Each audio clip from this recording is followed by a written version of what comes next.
Hi everybody. So today we are going to talk about cholesterol. So growing up, a lot of people, including myself, have been told the low fat thing. That became really popular back in the 70s, 80s. And that cholesterol was like super, super bad for you and you shouldn't have it, even though there are, the more healthy and the less healthy types of cholesterol. We need that HDL.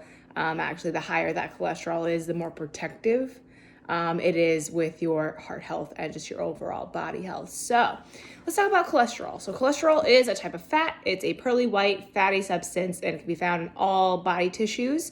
So it's not just in your arteries, it's everywhere. It's a transporter. It is an essential component of cell membranes.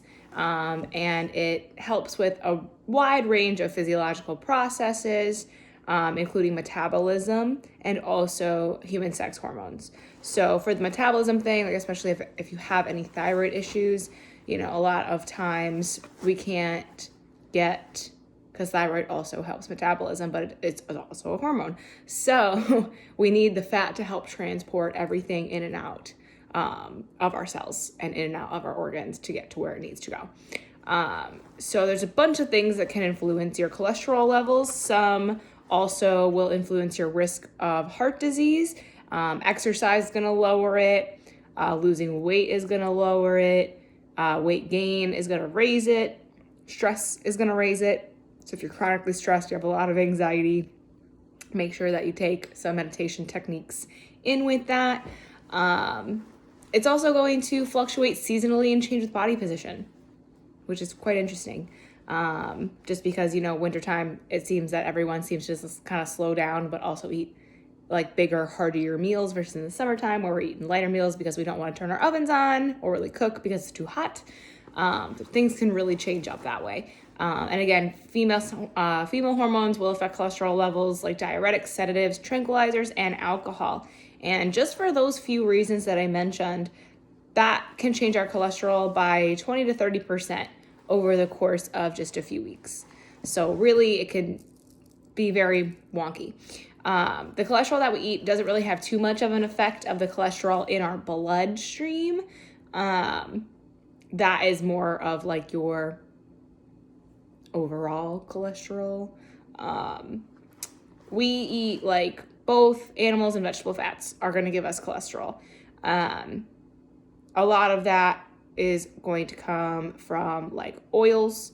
It's going to come from egg yolks. It's going to come from really any processed or prepackaged food that you're eating, or like butter, things like that. Each of those have a different like degree of length, a different saturation level. That's going to be like your polyunsaturated, your monounsaturated, your regular saturated, your trans fats, all of those types of things will have different effects on our cholesterol.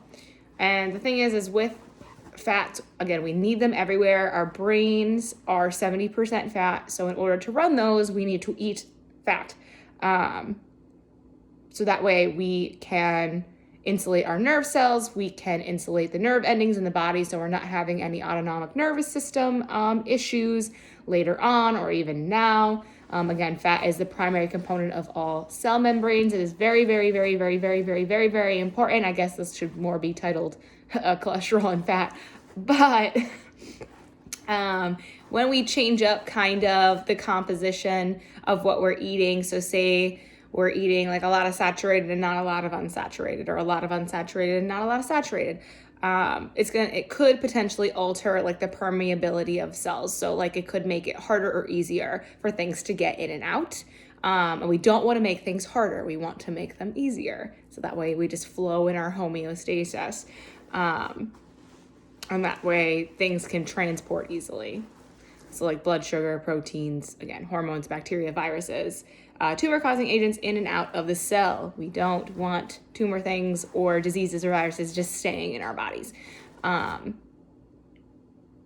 Also has an effect on aging, and we also don't want any like clots, because a lot of the times people think, oh, high cholesterol, atherosclerosis. I have, plaque all over it in my arteries. It takes a while to get to that point.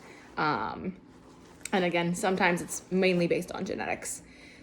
As for women, We actually want higher cholesterol because we have a lot more sex hormones than men do. We have a lot more hormones that need that fat production to help move things in and out. So it kind of sucks that, again, like kind of as society has always been, they're like low fat for women, but we don't care about men.